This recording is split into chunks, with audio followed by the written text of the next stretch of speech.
bersegeralah kamu untuk mendapatkan keampunan daripada Tuhanmu dan mendapatkan syurga yang luasnya seluas langit dan bumi disediakan untuk orang-orang yang bertakwa. Allah sambung lagi, nyatakan lagi siapakah dia orang-orang yang bertakwa? Allazina yunfiquna fis sarra'i wad dharra. Orang yang bertakwa yang dapat syurga Allah yang seluas langit dan bumi ialah orang yang menginfakkan hartanya di jalan Allah ketika senang dan ketika susah. Kita nak infak harta masa senang tu senang, tapi nak menginfakkan harta masa susah tu susah. Kan? Jadi kalau kita mampu buat, maka kita buat tu kerana Allah, kerana takwa kita kepada Allah. Yang kedua, Allah SWT nyatakan wal kaziminal ghaiz, dan orang-orang yang menahan marah. Ni ciri orang bertakwa yang dapat syurga. Orang-orang yang menahan marah. Dan menahan marah ini mestilah kerana Allah, baru dapat syurga.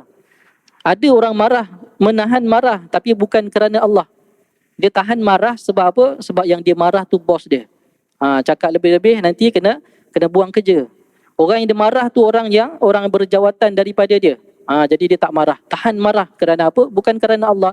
Maka ketika itu tak dapatlah pahala, tak dapatlah sifat orang bertakwa. Jadi menahan marah itu mestilah kerana Allah, maka balasannya adalah syurga Allah. Yang ketiga, sifat orang bertakwa wal afina 'anil nas, iaitulah orang yang memaafkan orang lain. Ini satu level lagi.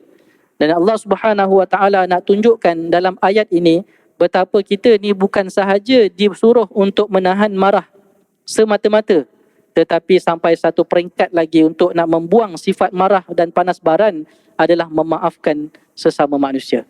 Kita nak tahan marah senang, bukan senang, mana kita boleh buat. Tapi dengan sebab kita tahan marah, mungkin perasaan marah menyebabkan hati kita sakit. Kita sakit hati, kan? Dan kita simpan dendam, pendam perasaan itu sehinggalah kan berlarutan sampailah orang tu dah meninggal pun masih lagi marah dalam hati tu. Kita dah tahan dah nak lepaskan dengan mulut, dengan tindakan, tapi masih simpan dalam hati. Dan Allah Subhanahu Wa Taala mengajar kita tak cukup dengan kita menahan marah, kita hendaklah memaafkan orang yang kita marah. Jadi ada orang kata, Ustaz, saya dah tahan marah dah, tapi hati sakit, panas, kan? Ataupun dia simpan dendam sampai peringkat dia memudaratkan diri sendiri. Memudaratkan diri sendiri. Kadang-kadang kita marah orang ni, kita marah orang yang kita marah tu dia tak ada apa pun.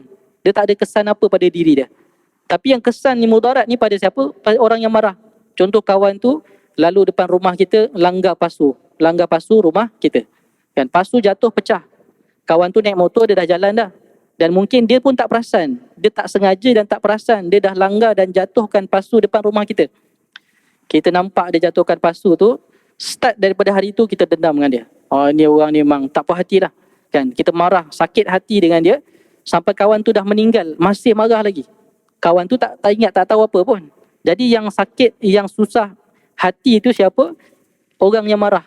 Jadi nak mengubati rasa sakit hati, nak mengubati perasaan panas baran dan marah ini, Allah SWT kata, wal afina 'anil nas. Hendaklah kita memaafkan orang lain. Sebab tu biasa kalau pernah dengarlah ceramah Dr. Fadilah Kamsah, kan, pakar motivasi, biasa dia pesan apa? Sebelum tidur, maafkan semua orang. Ini satu amalan yang sangat baik. Sebelum tidur, maafkan semua orang supaya kita tidur dalam keadaan tenang. Tidur dalam keadaan tidak menanggung beban kemarahan kita dan dendam kita kepada orang lain.